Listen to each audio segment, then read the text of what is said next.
ओम नमः शिवाय। दोस्तों, स्वागत है आप सभी का आपके अपने चैनल खुशहाल ज़िंदगी में। दोस्तों, आज का विषय बहुत ही महत्वपूर्ण है, खास करके उन लोगों के लिए जिनके जीवन में परेशानियों की लाइन लगी रहती है। परेशानियां आती हैं लेकिन जाने का नाम नहीं लेती, एक के बाद एक परेशानियां आती रहती हैं। दोस्तों, मानव जीवन में समस्याओं का आना तो आम बात है। स्वयं भगवान राम जब मानव का शरीर धारण करके इस धराधाम पर आए थे तो उनको भी विपत्तियों का सामना करना पड़ा था। और सच कहें तो भगवान राम ने यह अवतार ही इसलिए लिया ताकि मानव को यह सीख मिले कि किस प्रकार से मनुष्य को मानव जीवन में अपने विपत्तियों का सामना करते हुए अपना धर्म निभाना है और कैसे इन विपत्तियों से छुटकारा पाना है। खैर, भगवान राम तो भगवान राम ही थे, उन्होंने अवतार ही लिया था बहुत सारी लीलाएं करने के लिए, लेकिन हम इंसान हैं। ऐसे में जब हमारे ऊपर विपत्तियां आती हैं तो हम टूट जाते हैं। आज की वीडियो में हम आपको बताएंगे कि आपके लाख कोशिश करने के बाद भी आपका भाग्य यदि आपका साथ नहीं दे रहा है, आपकी समस्याएं समाप्त नहीं हो रही हैं, तो ऐसे में आपको क्या करना चाहिए।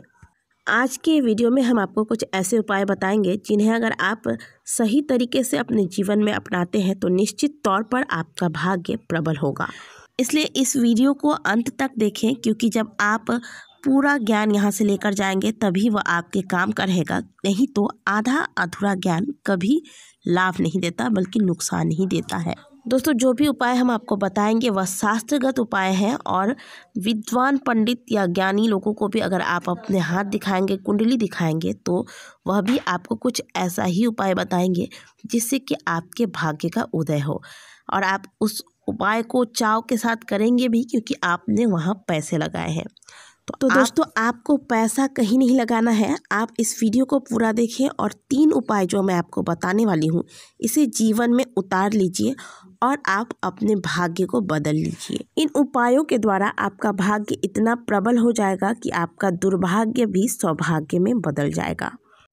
दोस्तों, सबसे पहला उपाय जो है वह यह है कि आपको दैनिक सूर्य को अर्घ्य देना है। जिन लोगों का भाग्य खराब होता है, जिनका समय खराब चल रहा होता है, उन्हें कभी भी सूर्योदय तक सोना नहीं चाहिए। सूर्योदय हो गया है और आप सोए हुए हैं, यह बहुत ही खराब लक्षण होता है। सूर्यदेव आत्मा के कारक होते हैं और जब आप अपने आत्मा को जागृत कर लेते हैं तो आपका भाग्य धीरे धीरे प्रबल होता जाएगा। नित्य प्रातःकाल उठकर सूर्योदय के वक्त भगवान सूर्य को अर्घ्य दें। एक तांबे के लोटे में थोड़ा सा रोली अक्षत पुष्प मिलाकर भगवान सूर्य को जल दें और वहां पर हाथ जोड़कर थोड़ी देर भगवान सूर्य के गायत्री मंत्र का जाप करें। अगला काम आपको बता देते हैं, महादेव का पूजा आराधना। अब बहुत सारे लोग कहेंगे कि यह कार्य तो हम रोज ही करते हैं, इससे तो हमारा कोई भाग्य नहीं बदला। तो दोस्तों, मार्कंडेय ऋषि की कहानी आप सभी ने सुनी होगी, जिनके पिता बहुत बड़े शिव भक्त थे, लेकिन उनके भाग्य में संतान सुख नहीं था। उन्होंने भगवान शिव की इतनी पूजा आराधना की, भगवान शिव पर इतना अधिक विश्वास दिखाया, जिससे प्रसन्न होकर माता पार्वती ने भगवान शिव से आग्रह किया कि अब इनको संतान सुख की प्राप्ति होनी ही चाहिए। माता पार्वती के आग्रह से भगवान शिव ने उन्हें पुत्र प्राप्ति का वरदान दिया, लेकिन वह पुत्र अल्पायु था, 12 वर्ष तक ही उसकी आयु थी। यह सब जानते हुए भी मार्कंडेय ऋषि ने अपने पुत्र को बहुत अच्छी शिक्षा दी, बहुत अच्छा ज्ञान दिया और उन्हें शिव भक्ति की ओर मोड़ा। मार्कंडेय ऋषि शिव भक्ति में लीन हो गए। जब 12 वर्ष की उम्र में काल उनके सामने आए उनका प्राण हरण करने के लिए, तो मार्कंडेय ऋषि भगवान शिव के शिवलिंग को अपने बाहों में जकड़ते हुए भगवान शिव का स्मरण करते रहे। उस वक्त भगवान शिव साक्षात वहां प्रकट हो गए और मार्कंडेय ऋषि के भाग्य के लेख को बदल दिया। तो दोस्तों, यहाँ मेरे कहने का मतलब ये है कि अगर भाग्य के लेखे को कोई बदल सकता है वह केवल महादेव ही है। और जो भी भगवान भोलेनाथ पर पूरे विश्वास के साथ, मन में कोई भी शंका न रखते हुए भरोसे के साथ भगवान भोलेनाथ के हाथों अपनी डोर सौंप कर उनकी पूजा आराधना में लीन हो जाता है, भगवान भोलेनाथ उसकी सहायता अवश्य ही करते हैं। तो आपसे जितना बन सके आप शिव आराधना करें। यहाँ बहुत सारे लोग ये भी बोल सकते हैं कि हमने पशुपति नाथ का व्रत किया, 16 सोमवार का व्रत किया, सावन के सोमवार का व्रत करते हैं, लेकिन हमारा मनोकामना जो है वह पूर्ण नहीं होता। तो देखिए दोस्तों, आप जो पूजा करते हैं उसकी अवधि बहुत सीमित रहती है। आप किसी मनोकामना के लिए पूजा करते हैं, और यदि आपके भाग्य में बहुत अधिक कष्ट नहीं है तो यह मनोकामनाएं पूर्ण भी होती है। लेकिन अगर भाग्य में बहुत अधिक कष्ट है तो वह कटने में थोड़ा समय अवश्य लगता है। दूसरी बात, यदि हम किसी को अपनी कोई सामग्री देते हैं या सौंपते हैं या किसी को अपना विश्वास पात्र बनाते हैं तो इसके पहले हम उसे अच्छे से टटोलते हैं, उसे अच्छे से परखते हैं, वैसे ही महादेव आपके भाग्य में जो भारी कष्ट है उसे काटने से पहले आपकी कठिन से कठिन परीक्षा लेते हैं। बहुत से लोग इस बात को समझ नहीं सकते और अपना विचार ही बदल देते हैं। साल भर भक्ति करते हैं महादेव की खूब, इसके बाद जब उन्हें परिणाम प्राप्त नहीं होता तो वह भक्ति करना ही छोड़ देते हैं। फिर वह महादेव को छोड़कर किसी और भगवान की भक्ति में लग जाते हैं। कहीं से सुनते हैं कि 16 गुरुवार 16 शुक्रवार का व्रत करने से मनोकामनाएं पूर्ण होती हैं, तो वह महादेव की भक्ति छोड़कर अन्य व्रतों में, अन्य पूजा पाठ में लग जाते हैं। एक बात याद रखिए कि अगर बहुत समय से आपको कोई चीज़ प्राप्त नहीं हो रही है तो इसका मतलब यह नहीं है कि भगवान भोलेनाथ आपकी विनती नहीं सुनते, आपकी पूजा को स्वीकार नहीं कर रहे हैं। आपने सुदामा चरित्र तो सुना ही होगा कि सुदामा कितना कष्ट भोगते हैं। तो सुदामा तो स्वयं भगवान के इतने बड़े भक्त थे और उनके सखा भी थे, तो फिर भी भगवान ने उनकी कितनी परीक्षा ली और जब सही वक्त आया तभी उनके कष्टों को भगवान ने दूर किया। केवल सुदामा ही नहीं, ऐसे बहुत सारे भक्त हैं जैसे मीराबाई, नरसिंह मेहता इत्यादि। ऐसे बहुत सारे भक्तों की कहानी आपने सुनी होगी जिनके जीवन में कष्ट ही कष्ट था, लेकिन उन्होंने भगवान पर से अपना भरोसा कभी नहीं उठाया।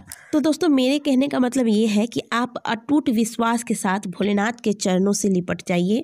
फिर देखिए, देर लगेगी लेकिन आपकी प्रार्थना भगवान भोलेनाथ अवश्य सुनेंगे, क्योंकि मैंने पहले भी कहा है कि भाग्य को अगर कोई बदल सकता है तो केवल महादेव। दूसरा काम आपको ये करना है कि जितनी हो सके आप महादेव की पूजा आराधना कीजिए। आप प्रतिदिन मंदिर जाइए, अगर मंदिर नहीं जा सकते तो घर में पूजा कीजिए। अगर आप घर में भी पूजा करने में सक्षम नहीं हैं तो शास्त्रों में ऐसा वर्णन है कि महादेव की पूजा अगर आप मानसिक रूप से भी करते हैं तो भी महादेव आपकी पूजा को स्वीकार करते हैं। भगवान भोलेनाथ के किसी भी मंत्र को आप अपने जीवन में उतार लीजिए, चाहे वह कोई भी मंत्र हो।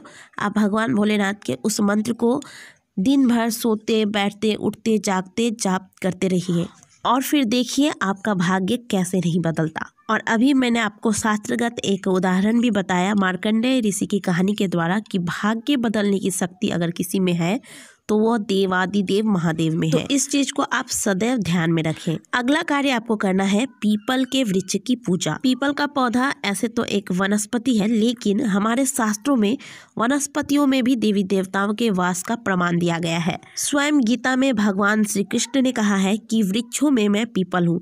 जब भगवान कृष्ण ने इतनी बड़ी बात पीपल के वृक्ष के बारे में कही है तो फिर हमारे कहने के लिए बचा क्या। कहा जाता है कि पीपल के वृक्ष की पूजा यदि कोई व्यक्ति शनिवार के दिन कर लेता है तो उसके सभी ग्रह नियंत्रित तो हो ही जाते हैं, साथ ही सभी देवी देवताओं का आशीर्वाद भी उस व्यक्ति को प्राप्त होता है। लेकिन नियम वही रहेगा कि आप इसे अगर आप अपने जीवन में अपनाते हैं तो बीच में इसे छोड़े नहीं, लगातार प्रति शनिवार को आप पीपल के वृक्ष की पूजा करते रहें। जब आप किसी चीज को करते करते बीच में छोड़ देते हैं तो समझिए कि वही समय होता है आपकी परीक्षा का, और यदि आप इन नियमों को पकड़ के रखते हैं तो निश्चित रूप से आप इस परीक्षा में उत्तीर्ण होते हैं और आपके भाग्य का उदय होता है। तो हमने आपको जो 3 नियम बताए हैं इन्हें आप अपने जीवन में उतार लीजिए, फिर देखिए कैसे आपका भाग्योदय नहीं होता। पहला नियम है कि सूर्योदय से पहले उठ जाएं, उगते हुए सूर्य को अर्घ दें, सूर्य के गायत्री मंत्र का जाप करें। दूसरा नियम रहेगा कि प्रतिदिन सोते उठते जागते बैठते आपको महादेव के शरण में रहना है, महादेव की भक्ति करनी है। और तीसरा नियम रहेगा कि आपको प्रति शनिवार को नियमानुसार पीपल के वृक्ष की पूजा करनी है। दोस्तों, यही 3 चीजें हैं जो आपके भाग्य को प्रबल कर देगी, इसे आप अगर अपने जीवन में उतार लेते हैं तो। तो दोस्तों आशा करते हैं कि आज की दी गई जानकारी आपको अच्छी लगी होगी। वीडियो अच्छी लगी है तो वीडियो को लाइक करें, कमेंट बॉक्स में हर हर महादेव अवश्य लिखें। मिलते हैं अगले वीडियो में, तब तक के लिए ओम नमः शिवाय, हर हर महादेव।